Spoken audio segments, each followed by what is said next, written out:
フランス初めて見る景色初めて見る人たちついに来たんだなお前がずっと待っていた日があの方を全力でお守りすることが Hey everyone, Rascal here. And Mama, welcome to our channel Paws On Animation and our Paws On Netflix segment. In today's podcast, we're covering one of the new anime movies on Netflix, The Rose of Versailles. And this anime musical, musical. Yes!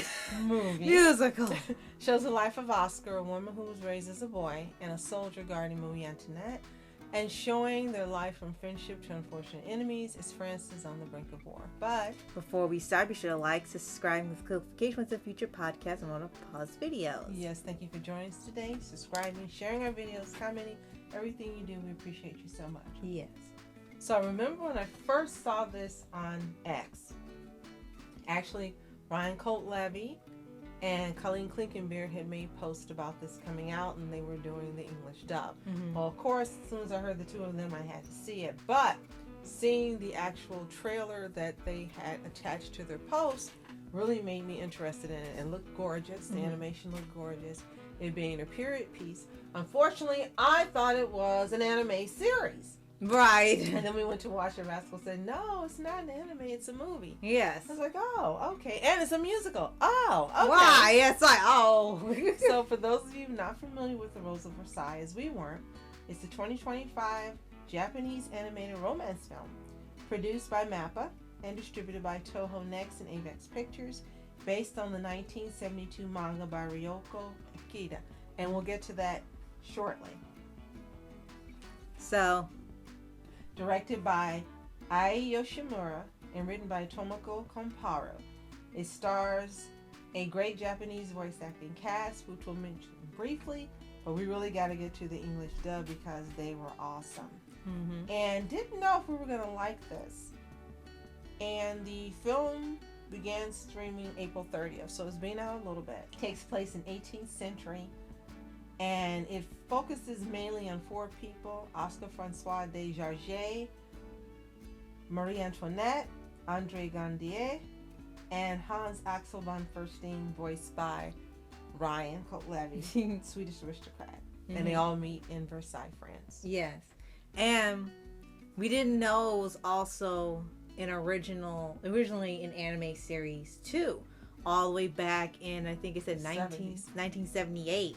Which really surprised us because we ended up looking up on Twitter, and there were people that read the manga or they've even watched the original anime and they were looking forward to seeing it. However, seeing a movie format, there was going to be a lot of things that they end up leaving out of the story. Right. It is based on a manga written again by Ryoko Akira. Yeah. It originally was serialized in Shueisha from 72 to 73 in the magazine Margaret. Mm-hmm. And they had a revival of the series published in the magazine from 2013 to 2018, and a series of historical drama set in the 18th century before and during the French Revolution. So they use a combination of historical persons and original characters. And The Rose of Versailles, as we mentioned, focuses primarily on the relationship between the two women. Mm-hmm. And Oscar serves as commander of the Royal Guard. We haven't read the manga, but I would love to read it. It had 14 volumes. And there's also, as you mentioned, the series that ran from October 1979 to September 1980, 40 episodes. Oh, wow. Licensed by Discotheque Media and Nozomi Entertainment formerly. Mm-hmm. There have also been musical adaptations. Oh, wow. So that's why it's in there. Since 1974. A live-action film in 1979, an animated film called The Rose of Versailles, I'll Love You As Long As I Live in 1987, prior to the Netflix 2025 one. Wow. So... last but not least, sequels and spinoffs: The Rose of Versailles Garden, 1984-85, I said Garden, Aiku no Napoleon, Eroica, 86 to 95. What? And Beru Bara Kids, 2005 to 2013. If any of you know anything about any of these we've mentioned, any of this media, let us know in the comments. Yes, now back definitely. to this movie. Yes. And it looks like now we know it's been musical before. They chose to use song numbers to sort of past the time within the movie. Like if there were big events happening, you knew there were time skips or time gaps in here. A song kind of filled it in. And in a way, I think it's also trying to be like Hamilton. Mm-hmm. While that one usually has singing literally the entire time with little to no breaks, this one wants to use that format to tell important parts of the story, but also speed it along so it can get under the runtime. And it was an interesting way to do it. And the songs are good. Mm-hmm. It's just, it was like, they're not memorable. For us, they weren't. They're good. The singing's great. But none of them were catchy. Usually when I watch something, I can tell Rascal that's the hit. And 99% of the time I'm right. Right. But this one I was listening, I'm like, they sound great. And the songs sound good. But there's nothing that catches you.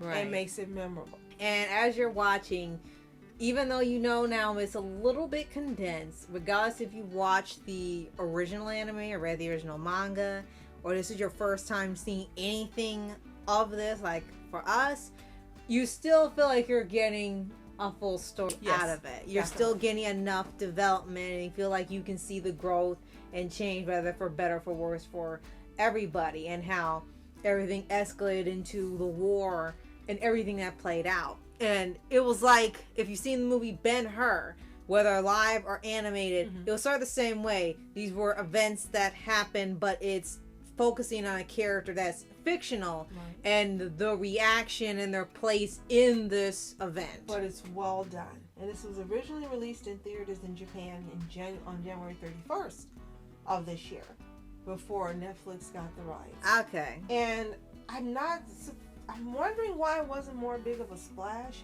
It really is a great movie. It has a runtime of 113 minutes.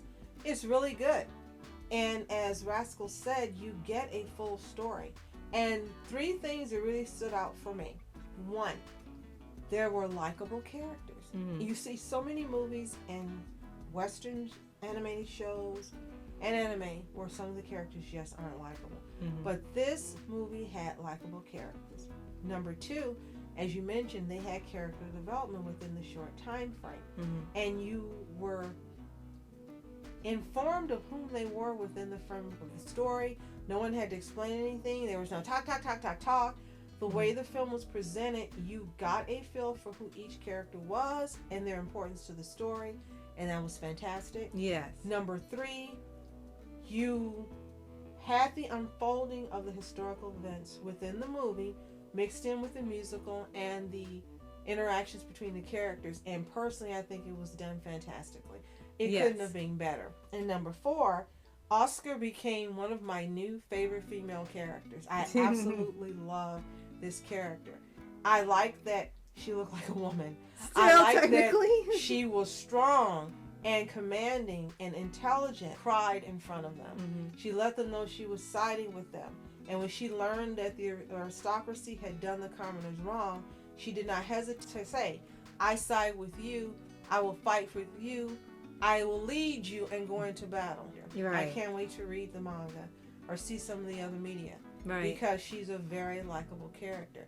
And that doesn't happen often. We've seen other Netflix series and movies where the women either are vulgar, filthy, too manly in terms of they want to act like they're more the man than the men. I'm just being honest here, guys. I'm not making any judgments. I'm just saying this movie, maybe because of the source material itself, they stuck with that. And it wasn't written in modern day, and maybe this is why she has this personality and this presence that make you like her. And as a person, she has not only a personality, but she is considerate and she's kind. But when she needs to be strong and need to be hard, she is. Right. She was faithful to Marie Antoinette as far as friendships, as well as with Andre and anyone she encountered, and the king and the aristocracy, until the end of the film when she realized they were wrong. They had someone who was loyal and committed. And all of that made you like her even more. Yes, definitely. And we are relieved to know that they didn't decide to change or update the story, because we know that a lot of studios usually end up doing that. Like, oh, well, this does not fit for modern day. Oh, that's so dated. We want the women to be stronger than the men now. That's the only way we can have them be characters. And in here, she actually was. Yes. When she fought, she beat their behinds. Right. When But she didn't did brag. fencing, she kicked their butts. She beat them. But you're absolutely right. She was still humble, and she was still respectful of the one she took down. Yes.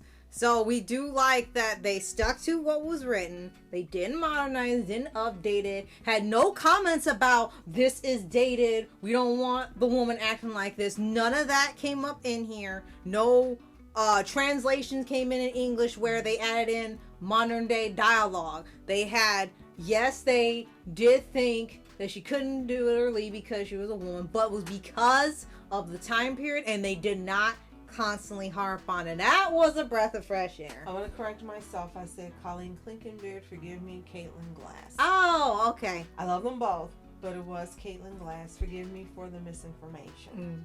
But this movie is worth watching. It is entertaining. It has humor. It has drama, adventure, mystery, romance. It has everything you would want in an anime movie. And personally, I think it should have been more popular than it is.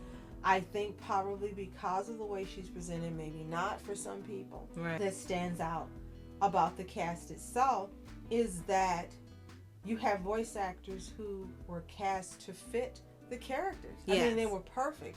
You weren't looking at anyone and going, okay, this voice doesn't fit, or why did they pick this person? It just flowed. It just flowed. That's the word. It is an excellent watch. Even if you don't want to watch it all at one time and you come back and break it up into 2 or 3 parts because of the length, it's worth watching this film. Yes. I hope it gets a little more exposure and more people give it a try and watch it. But I do think also because of the time period, some people just may not be interested. Maybe, yeah. But they're missing out. So there is not, we want to warn you, it's not a happy ending. You know what happened with Marie Antoinette. But there's also no happy ending for Oscar, and I was not happy. Right. Got sort of a happy ending before the ending. Right. And sort of. stupid me was going, okay, please let it end differently since this is a real character. But no. No. I would have loved for Oscar to have gotten a happy ending. Right. And you and I were mentioning how some characters reminded us of other people. For her, it reminded us a lot of FMA's Olivier Armstrong. Yes. And the difference was for Olivier, she had a different body type. This one had a more lean model type body, if you would say, for current. Yeah. And she was more busty and hippie, Olivier. Right. And she had a much stronger presence because that's how her family was. They were strong and they spoke loudly and they were more ostentatious, but in a good way. And here she was more reserved and elegant because of the time period and how she was trained to be. Right. Let's quickly give a shout out to the voice cast. As I mentioned, Caitlin Glass is Oscar Francois Desjardins. Megan Shipman is Marie Antoinette. Excellent job. Brandon McInnes is Andre Grandier. And you ended up liking him. He was a more quiet, subtle character that you ended up liking. Right. And done wrong at the end too. Twice. Hans Axel von Fersen is voiced by Ryan Cote-Levy. Yes. We have to mention that the voice actors did not sing the songs. No. Alain de Soissons, voiced by Talon Warburton.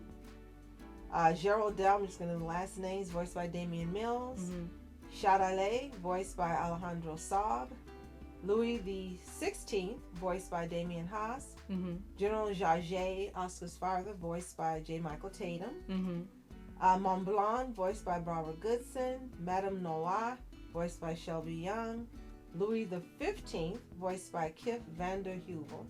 And Madame Jaget, voiced by Shelby Young, narrated by Karen Strassman, which was a very big surprise. Sure was. There's a lot of the characters that appear in here, but they're not showing the American voice actors for them. Right. But we said quickly we give a shout out to the Japanese cast: Miyuki Sawashiro, Aya Hirano, Toyoshuki Toyonaga, Kizuki Kaito, Shunsuke Tokiuchi, Right. Takuya Euchi Miyu Irino, Fukushi Ochiai, Banjo Ginga, Mayumi Tanaka, Fumi Hirano, and Hochu Otsuka. But again, this is a great movie.